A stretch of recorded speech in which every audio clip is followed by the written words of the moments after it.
Welcome, ladies and gentlemen, to a new review today. My name is Max Sinenberg, and today I'll be reviewing the new Netflix original film, The Old Guard, directed by Gina Prince Bythewood, starring Charlize Theron, Kiki Lane, Marwan Kenzari, Matthias Skarnaris, Luca Marinelli, and Chiwetel Ejiofor. It is about this new covert team of immortal mercenaries. They're suddenly now they've become exposed, and now they have to fight to keep their identity a secret.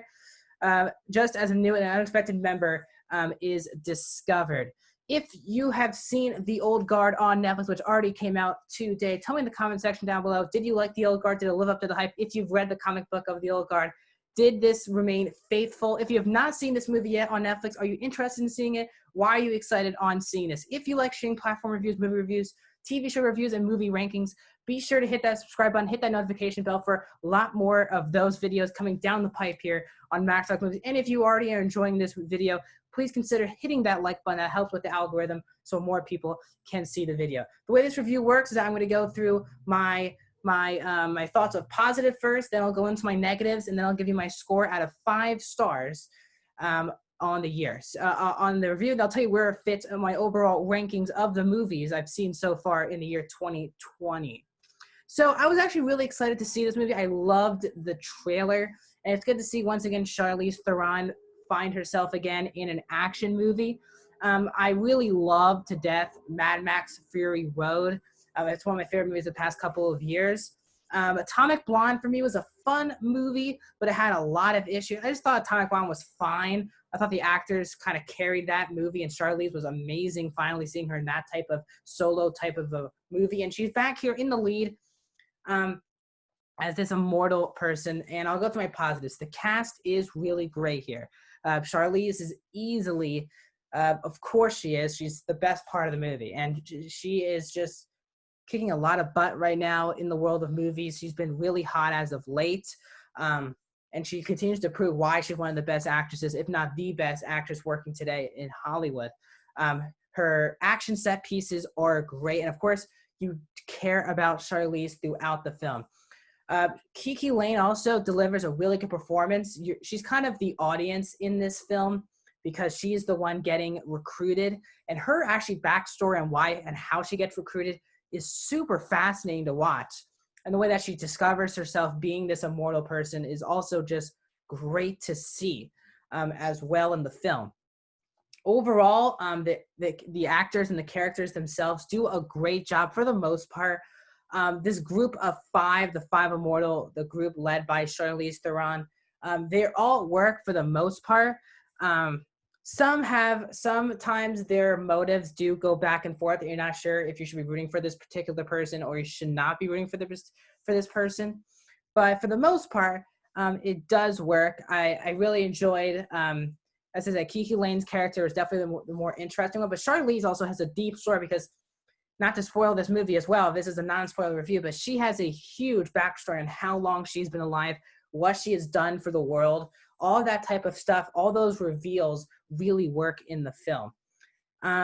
Also, the Chiwetel Ejiofor is wasted in the movie, but I'll say he's not bad, of course. He's one of the best actors, one of the most underrated actors, I would say, working in Hollywood today. We'll talk about him later here in this video. Overall, though, the movie does flow pretty well enough, I would say. It's pretty suitable. The tones don't really mix. It's trying to be very serious, and for the most part, it does work in that realm. The movie's only 2 hours. It's 2 hours and 5 minutes. And I said that would be probably the right runtime for this film, just because there is so much to explain. There's so much backstory that needs to be told that it just can't be a 90-minute action movie. And if you're not into that type of stuff and you're not into that much exposition in action movies, I'm not sure this would be the one for you. They need to explain a lot, not just about these characters, but the rules of their immortality. There's a lot of explaining to do, and they do explain a lot in this movie, and they just have to. And you gotta either you're gonna be on board with them talking a lot, or you're just not going to be. The action set pieces are really cool as well. I wouldn't say they're as good as Extraction. Extraction was the Netflix movie that came out a couple months ago with Chris Hemsworth, which this will probably be compared to as 2 better action movies that Netflix has put out of their original content. But I think the action was much better in Extraction. But also, this movie doesn't really have as much action as you might think. Now, there is, of course, tons of action. I would say the the first two action scenes in this film are amazing. Really great. The helicopter fight between Charlize and Kiki is also just fantastic as well. My favorite action set piece in the film.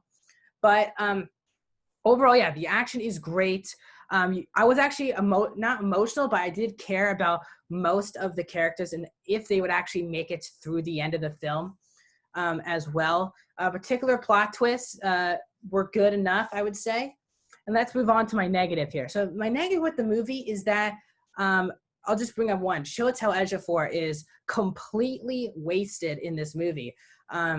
He's such a great actor, and he's been wasted even in like movies like I saw him last year in Maleficent, Mistress of Evil, and he was completely wasted in that movie. He might be just as wasted or even less wasted here, more wasted here in this movie.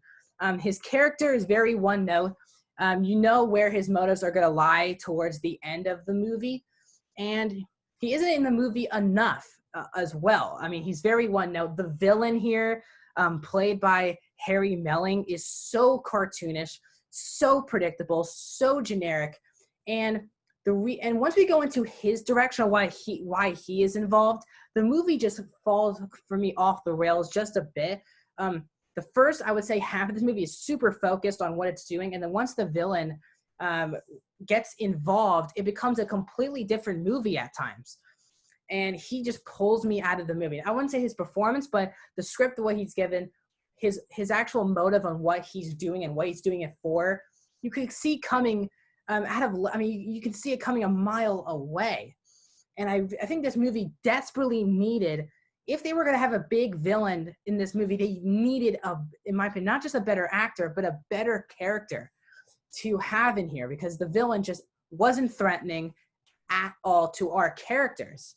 The henchman of our villain actually, for me, had more emotional and with more emotional that they could kill our main people than even our villain, and that's not saying a lot. As well, as I said, at times there is too much sitting around talking exposition in this movie. Just like Extraction, these two films do have a similar issue of, when the action, some parts of the film are just so fast paced, it takes forever to breathe. We do sit down and talk for a really long time in the film. And I would say the middle of this film really drags out once Kiki Lane is recruited into this group. The film starts to really drag with not enough action in the second act of the movie, just because as I said earlier, we do need to be told what's going on, but feels like we could have been told what's going on in a more unique way. I do love the backstory that we also get for our characters, but at times that feels kind of rushed and predictable.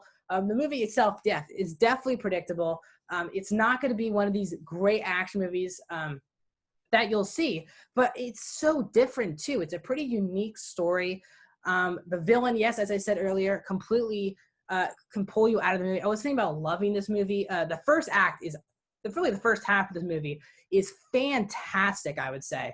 And just executed it, knew exactly what it was. But once they gave this villain his plot line, really at the hour and a half mark, he becomes a factor in this movie. And once they show what he's doing, and once there's a lab involved, I mean, the movie completely misses the mark for me towards the ending with what it's trying to accomplish.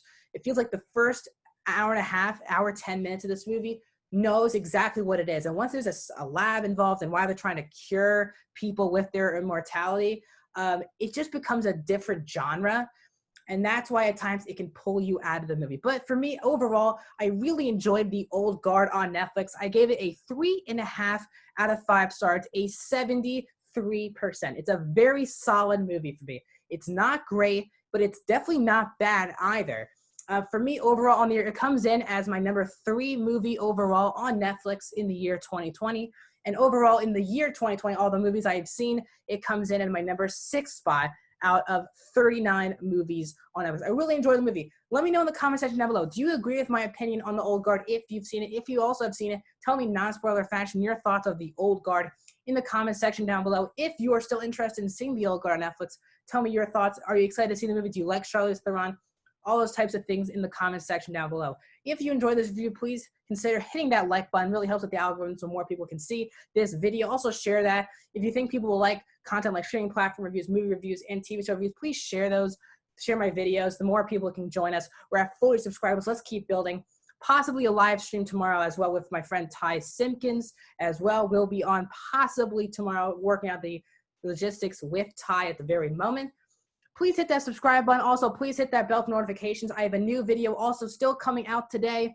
I'll be watching the Apple Plus original movie, Greyhound, starring Tom Hanks. I still have one more video left in the tank today, and also I'll keep you updated. Stay up to date on my YouTube channel and my social media, which are in the comment section, in the description down below, on if there will be a live stream tomorrow. If it is, we'll be ranking the Fast and Furious movies. Thanks for listening, guys, and watching my review of The Old Guard. I'll see you guys later today.